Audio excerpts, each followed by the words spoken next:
And in Washington tonight, a midnight deadline is looming to avoid a shutdown. And President Trump is speaking to the Justice Department, the first president, in fact, to address the agency in a decade. NBC's Julie Sirkin is in Washington with details. Unfortunately, today our business is cleaning up from the old way of doing things. Just before the midnight deadline for a government shutdown, senators expected to vote on a bill to keep the lights on until October. It's an interim funding bill Democrats loathe because they say they had no input in writing it. Most Democrats support a shorter 30-day bill to buy time for bipartisan negotiations on a full-year funding plan.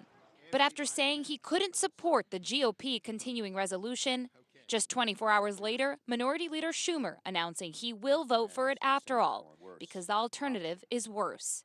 A shutdown would allow DOJ to shift into overdrive, putting Schumer at odds with members of his party in both the House and Senate, and outside of Washington, too. We cannot hand the keys of the kingdom of this big, beautiful democracy that we love over to somebody who has total disregard not only for the rule of law, but for American lives.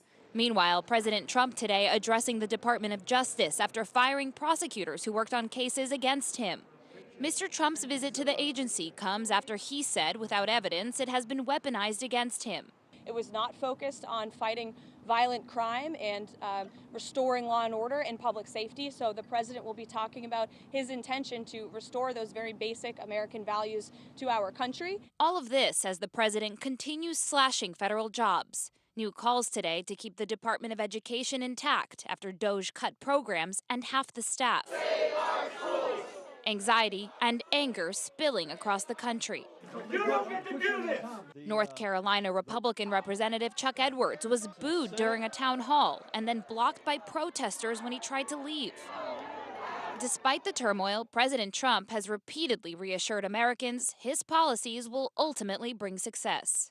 Here on Capitol Hill, lawmakers are facing questions about those steep tariffs that the Trump administration has imposed on our allies and the moves that have sent Wall Street on a roller coaster ride. Meanwhile, Secretary of State Rubio in Canada saying that the U.S. is not in a trade war and is instead resetting global relations. In Washington, Julie Sirkin, NBC News.